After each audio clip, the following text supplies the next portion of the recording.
नमस्कार भक्तों, स्वागत है आपका स्पिरिचुअल वर्क कथा में। श्री गणेशाय नमः। या देवी सर्वभूतेषु शक्ति रूपेण संस्थित। नमस्तसे नमस्तसे नमो नमः। जय माता दी। भाई और बहनों, गुप्त नवरात्रि के इस पावन छठे दिन आप सभी का हार्दिक स्वागत है।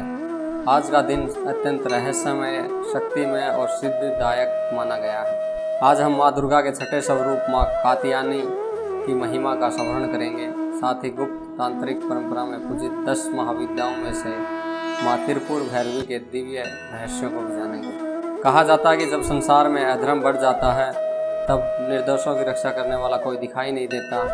तब आदि शक्ति समय किसी न किसी रूप में अवतरित होकर धर्म की रक्षा करती है। माँ कात्यायनी उसी दिव्य शक्ति का तेजस्वी स्वरूप है।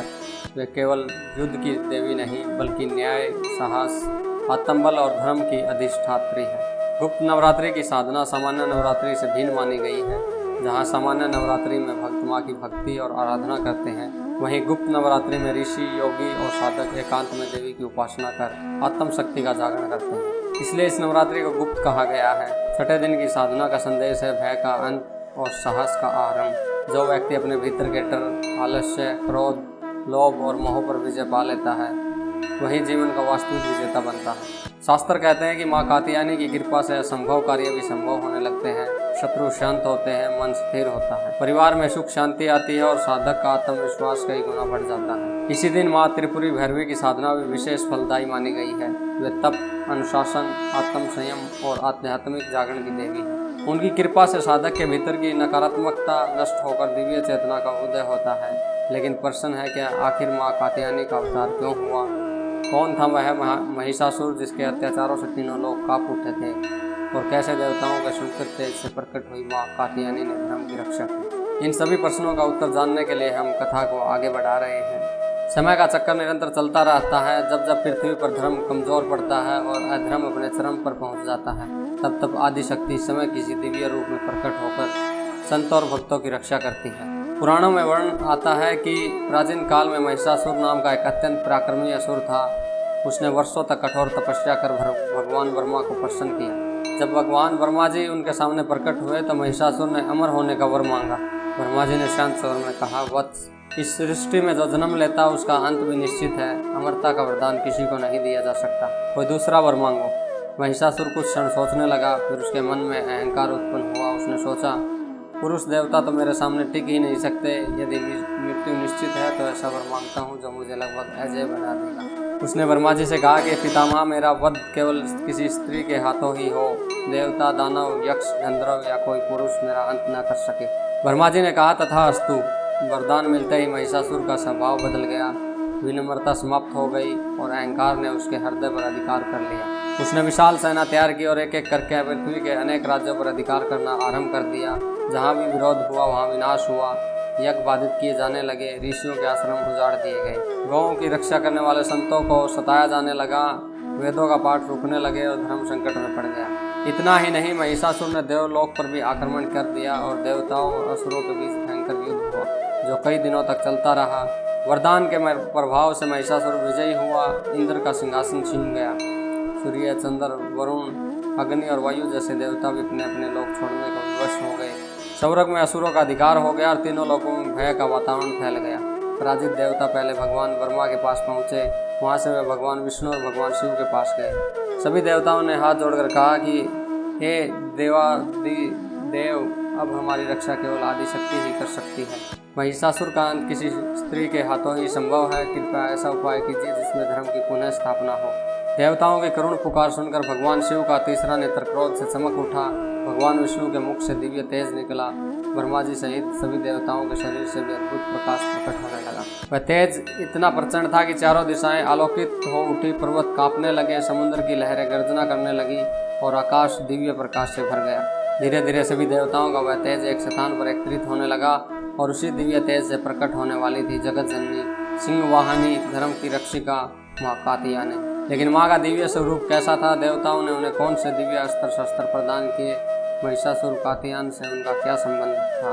देवताओं के शरीर से निकला हुआ दिव्य तेज अब एक स्थान पर एकत्रित हुआ। जब वहाँ ऐसा अद्भुत प्रकाश फैल गया कि आभा से तीनों लोग जगमगा उठे। पर्वत झुकने लगे, नदियाँ शांत हो गई, दिशाओं में दिव्य सुगंध फैल गई। देवताओं के हृदय में आशा का संचार होने लगा। उस दिव्य तेज से एक अनुपम तेजस्विनी और अलौकिक देवी प्रकट हुई। उसका स्वरूप करोड़ों सूर्यों के समान प्रकाशित था, किंतु उनके मुख पर चंद्रमा जैसा शीतल मुस्कान थी। उनके नेत्र करुणा और तेज से परिपूर्ण थे। वे सिंह पर आरूढ़ थी और उनका प्रत्येक अंग दिव्य आभूषणों से सुशोभित था। देवताओं ने समझ लिया कि यही आदि शक्ति है जो महिषासुर के अत्याचार का अंत करेगी। इसके बाद प्रत्येक देवता ने अपनी श्रेष्ठ शक्ति उन्हें अर्पित की। भगवान शिव ने अपना त्रिशूल प्रदान किया और कहा कि यह जगदम्बे यह त्रिशूल अधर्म का नाश करेगा। भगवान विष्णु ने अपना सुदर्शन चक्र अर्पित किया। माया चक्र धर्म की रक्षा और दुष्टों के विनाश का प्रतीक बने। वरुण देव ने शंख, अग्निदेव ने दिव्य शक्ति, वायुदेव ने धनुष और बाण, इंद्र ने अपना वज्र और यमराज ने कालदंड, कुबेर ने रत्नों से भरा पात्र, विश्वकर्मा ने दिव्य कवच और अस्त्र, हिमालय ने उन्हें सिंह वाहन प्रदान किया। सभी देवताओं ने एक स्वर में प्रार्थना की कि हे आदि शक्ति, हमारी रक्षा कीजिए, धर्म की पुनः स्थापना कीजिए और महिषासुर के आतंक से संसार को मुक्त कीजिए। माँ ने करुणा से मुस्कुराते हुए कहा कि देवगण, भय मत करो। जब तक धर्म जीवित है तब तक अधर्म कभी स्थायी नहीं हो सकता। समय आ गया है कि महिषासुर के अहंकार का अंत हो। उसी समय महर्षि कात्यायन, जो महान तपस्वी और देवी के परम उपासक थे, वर्षों से कठोर तप कर रहे थे।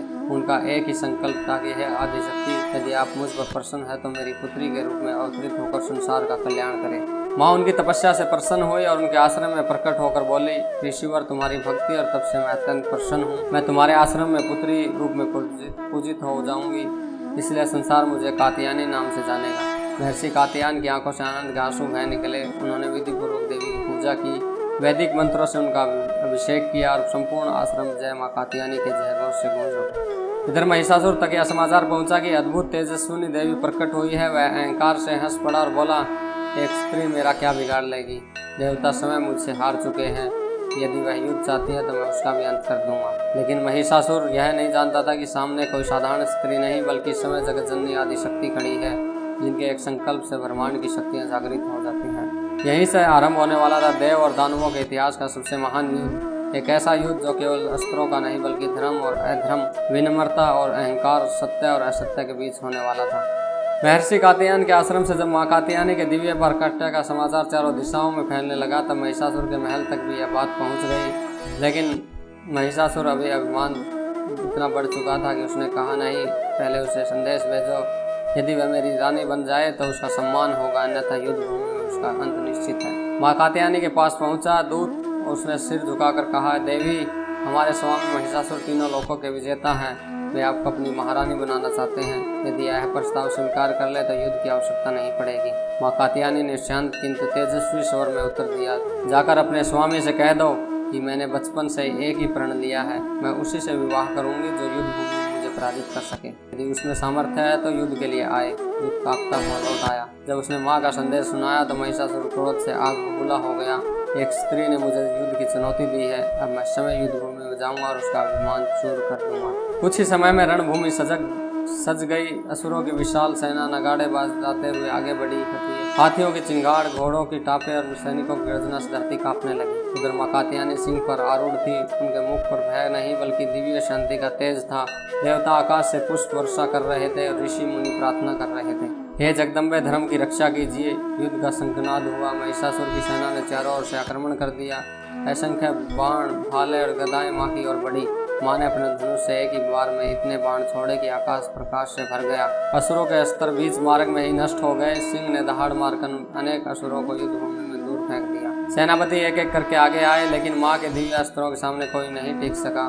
त्रिशूल, चक्कर, खड़ग तेज से अधर्म की सेना पीछे हटने लगी। यह देखकर महिषासुर स्वयं रणभूमि में उतरा। उसने पहले विशाल भैंसे का रूप धारण किया।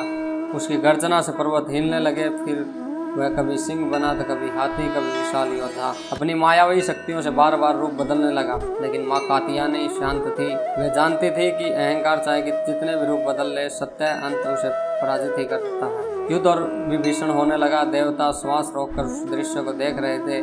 पूरा ब्रह्मांड जैसे उस निर्णायक क्षण की प्रतीक्षा कर रहा था। रणभूमि में महिषासुर और माँ कात्यायनी आमने सामने थे। आकाश में देवता, पृथ्वी पर ऋषि मुनि और तीनों लोकों के प्राणी इस महायुद्ध को देख रहे थे।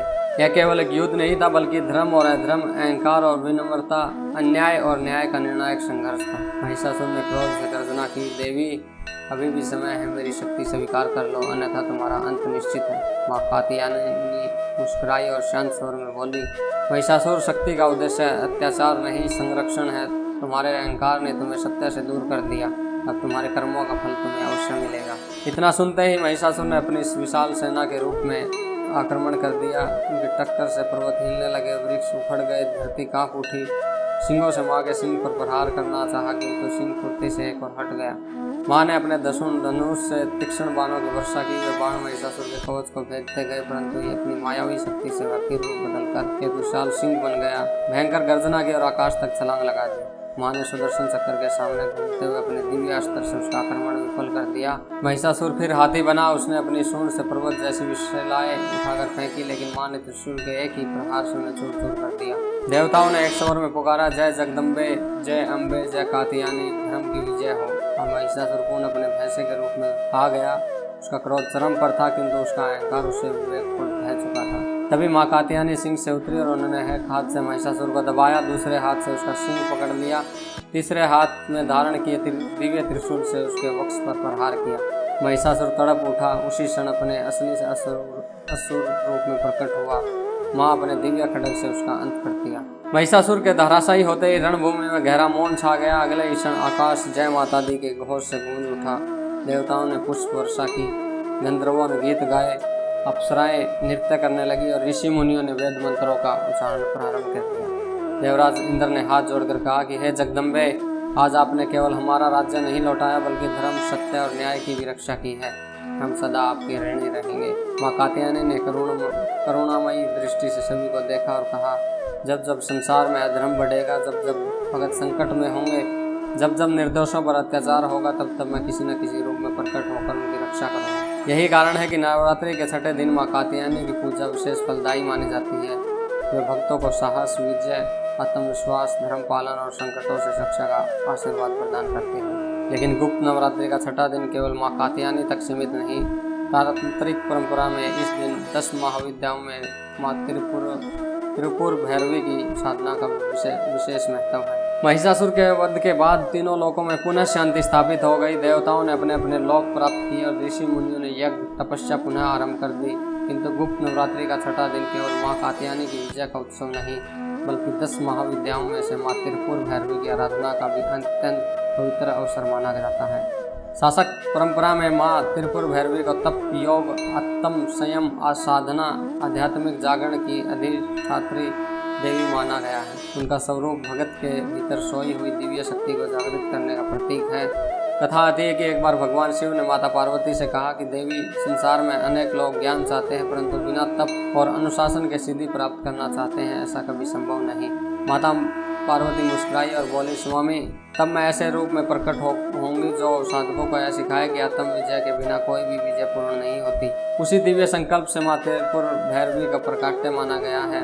उनका वर्णन उदीयमान सूर्य के समान तेजस्वी बताया गया है। वे लाल वस्त्र धारण करती है। उनके मुख पर करुणा और तेज दोनों साथ साथ दिखाई देते हैं। एक हाथ में जपमाला, दूसरे में ज्ञान का ग्रंथ, तीसरे में वर मुद्रा और चौथे में अभय मुद्रा रहती है। उनका स्वरूप यह संदेश देता है कि ज्ञान, तप, करुणा, निर्भयता, ये चारों मिलकर साधक को पूर्ण बनाते हैं। तांत्रिक ग्रंथों में वर्णन मिलता है कि माँ त्रिपुर भैरवी की कृपा से साधक के भीतर छिपे हुए 6 शत्रु, काम, क्रोध, लोभ, मोह, मद और मत्सर धीरे धीरे क्षीण होने लगते हैं। मन स्थिर होता है, वाणी में मधुरता आती है और जीवन में अनुशासन का प्रकाश फैलता है। यही कारण है कि गुप्त नवरात्रि में अनेक साधक एकांत में बैठकर माँ का ध्यान करते हैं। वे भारी प्रदर्शन नहीं करते, बल्कि अपने मन को शुद्ध करने का प्रयास करते हैं, क्योंकि देवी की सच्ची उपासना भारी आडंबर से नहीं, बल्कि निर्मल हृदय, श्रद्धा और संयम से होती है। माँ त्रिपुर भैरवी हमें यह भी सिखाती है कि सबसे बड़ा युद्ध बाहर नहीं, बल्कि अपने भीतर का होता है। जो अपने क्रोध पर विजय पा ले वही सच्चा वीर है। जो लोभ को त्याग दे वही सच्चा धनवान है। जो अहंकार छोड़ दे वही ईश्वर के सबसे निकट पहुँचता है। इसलिए छठे दिन जब भगत माँ कात्यायनी की आराधना करते हैं, तब वे साथ ही यह संकल्प लेते हैं कि हे माँ, जैसे आपने महिषासुर के अहंकार का अंत किया, वैसे ही हमारे भीतर के अहंकार, क्रोध, भय और अज्ञान का भी नाश करें। हमें धर्म, सत्य, सेवा और साधना के मार्ग पर चलने की शक्ति प्रदान करें। तो इस प्रकार माता कात्यायनी की यह पवित्र कथा भक्तजनों आपने सुनी होगी। यह कथा आपको पसंद आई हो तो इसको चैनल को सब्सक्राइब करें, लाइक करें, कमेंट करें और अपने सभी साथियों के साथ इसको साझा करें। जय माता दी, धन्यवाद।